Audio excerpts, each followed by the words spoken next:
Olá, queridos irmãos e queridas irmãs em Cristo.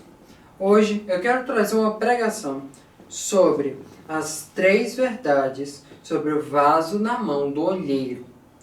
Bom, o nosso sermão ele tem um texto base, está em Jeremias, capítulo 18, versículos de 1 até 6. Portanto, irei lê-lo agora.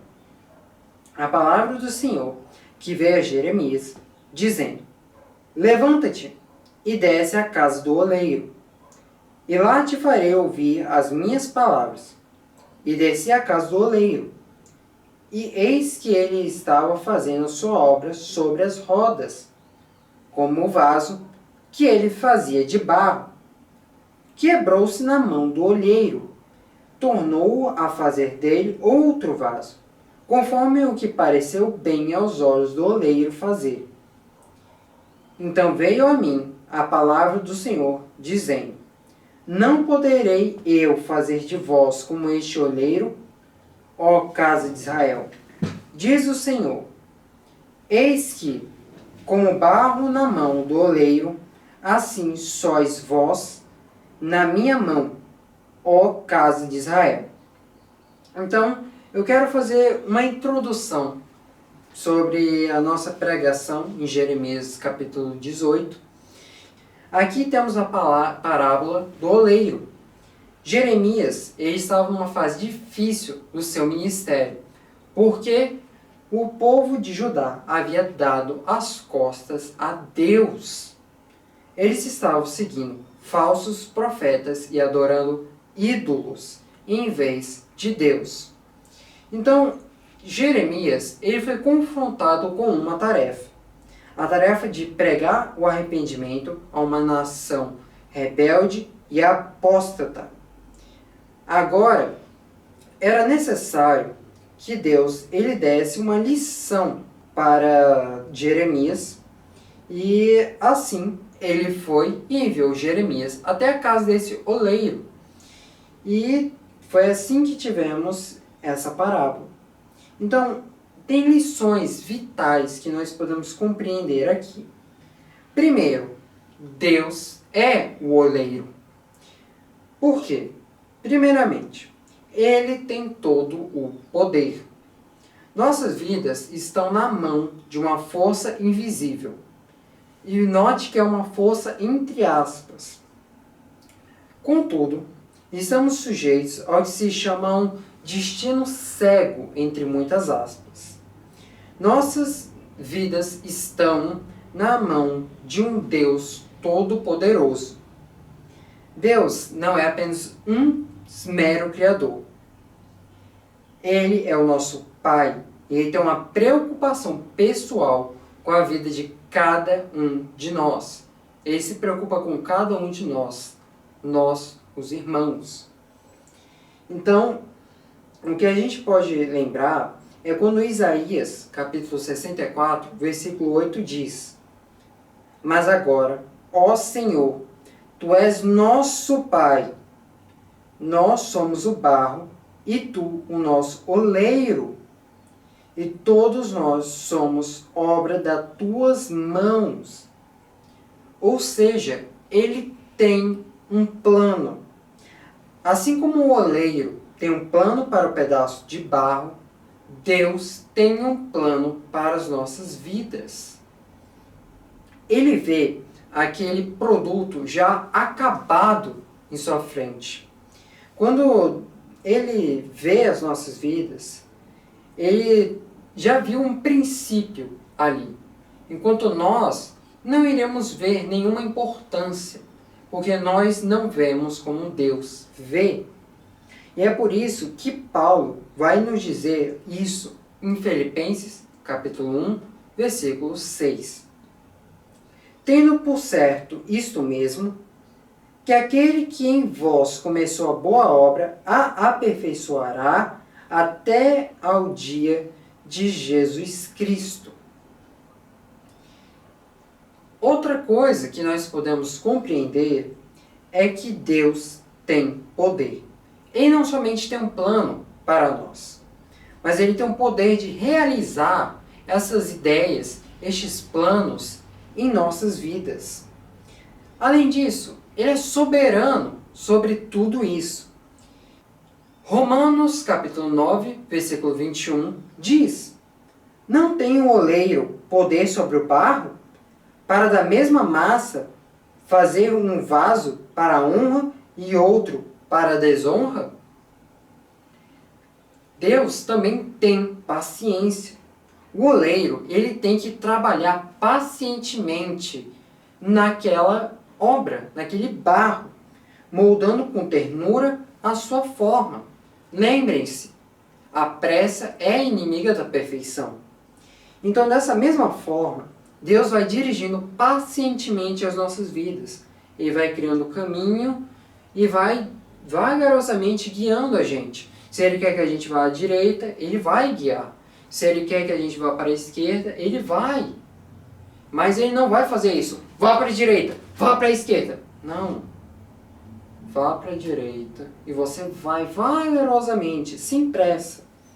Então, Ele sempre está procurando dirigir a sua vontade em nossas vidas de forma paciente.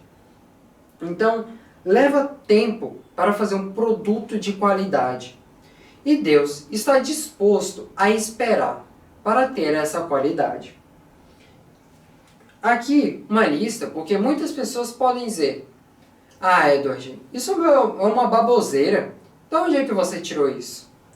Então aqui, uma lista de homens que Deus trabalhou não por pouco tempo, mas por um bom tempo. Primeiro, Abraão, José, Davi, os discípulos, Paulo, o homem e o barro, e a nossa composição. Podemos lembrar ainda mais de 2 versículos que expressam ainda mais isso. Salmos capítulo 103, versículo 14. Porque Ele conhece a nossa estrutura, lembra-se de que nós somos pó. E Gênesis capítulo 2, versículo 7, que diz: e formou o Senhor, Deus, o homem do pó da terra. Então Deus levou, como esse exemplo, Ele levou o tempo para nos moldar, para fazer a nossa composição. E a argila é um pó misturado com a água e não tem grande valor em si. Então é por isso que Deus nos fez com barro. Mas eu não quero puxar somente isso, eu quero puxar a melhor qualidade. Deus quer que nós tenhamos essa melhor qualidade. A maior qualidade da argila é que ela rende. Então, à medida que cede nas mãos do oleiro, pode se tornar algo de grande valor. O barro, ele é muito útil, mas a argila, se você der na mão de um especialista, ele vai saber fazer. O barro não vai ceder, ele vai ficar quebrado. E a desobediência impede a obra de Deus em nossas vidas. O plano de Deus pode ser arruinado por nossa própria desobediência. O mesmo é verdade para uma nação, uma igreja ou uma família. Nenhum dano maior pode ser causado do que uma vida inflexível. A vida, ela não é uma coisa simples, ela é uma roda. E essa roda do oleiro, ela gira rapidamente. A velocidade da roda, ela é controlada pelo próprio oleiro. 3 fatores na formação da argila são a velocidade da roda, a pressão aplicada pelas mãos do oleiro, o rendimento do barro. O oleiro controla a pressão e a velocidade. E as nossas vidas estão como é essa roda do oleiro. Nossas vidas, elas não são controladas por um acaso ou por uma sorte, mas por Deus. Ele organiza as circunstâncias da vida e vai fazendo. Às vezes, nós podemos perguntar sobre as circunstâncias da nossa vida e até pensar que Deus foi injusto conosco. Mas um dia perceberemos a verdade. E essa verdade é exemplificada em Romanos, capítulo 8, versículo 28. E sabemos que todas as coisas contribuem juntamente para o bem daqueles que amam a Deus. A coisa mais importante sobre a roda não é o seu tamanho, é o seu centro. Se a roda estiver no centro, tudo está bem equilibrado. A principal preocupação das nossas vidas não deve ser a longevidade, ou seja, o quanto nós iremos viver. Vou dar até uma ilustração para vocês.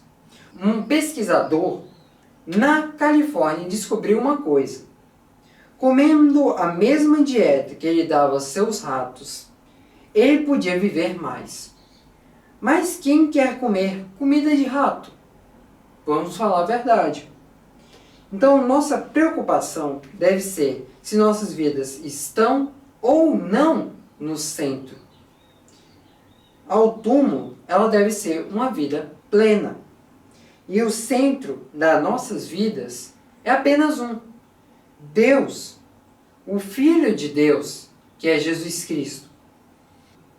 Isso a gente pode compreender em Mateus, capítulo 6, versículo 33, que diz: buscai primeiro o reino de Deus e sua justiça, e todas as coisas serão acrescentadas. Então, a conclusão que eu quero trazer dessa pregação é que agora nós vemos o significado desta parábola. Então, a gente pode olhar de novo. Vamos ler de novo e tirar a melhor conclusão. Com o vaso que ele fazia de barro, quebrou-se na mão do oleiro. Tornou a ele fazer outro vaso, conforme o que pareceu bem aos olhos do oleiro fazer. Então Jeremias podia ver que aquele vaso estava quebrado. Ele podia ver como a situação de Judá era de um rebelde inflexível. Mas essa não era a lição a ser aprendida. Não era o foco. O oleiro não jogou fora o vaso. Ele fez de novo. Aí está a lição. Deus pode pegar uma vida inflexível, uma vida rebelde, e Ele pode transformá-la em algo valioso e útil. Ele pode fazer a mesma coisa hoje. E Ele pode fazer isso em você. Basta apenas você permitir a mudança. Talvez você tenha sido teimoso, inflexível a Deus. Mas, por que você não deixa Deus, o grande oleiro, fazer o que Ele quer na sua vida hoje? Eu quero que vocês compreendam que Deus, Ele não vai te jogar fora por causa que você cometeu 1, 2, 3, 4, 5, 10, 20, 50, 60, 90, 900 pecados. Ele vai lhe perdoar. E Ele vai lhe transformar. Ele não quer simplesmente pegar você, um vaso inflexível e rebelde, e jogar fora. Não. Ele vai pegar você aqui, do jeito que você está. Ele vai querer moldá-lo. Ele quer mudar você. Então ceda a permissão hoje para que Deus entre na sua vida e lhe modifique. Olá, Senhor, meu Deus, meu Pai Celestial.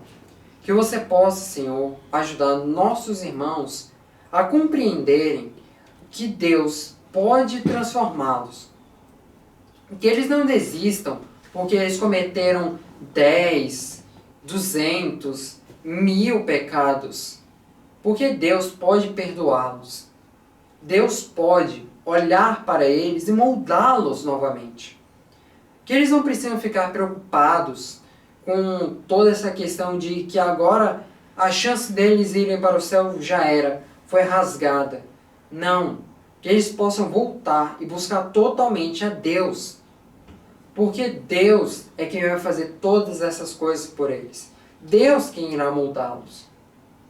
Então que eles não desistam, que eles possam olhar e dizer: ah, é isso que é para eu fazer.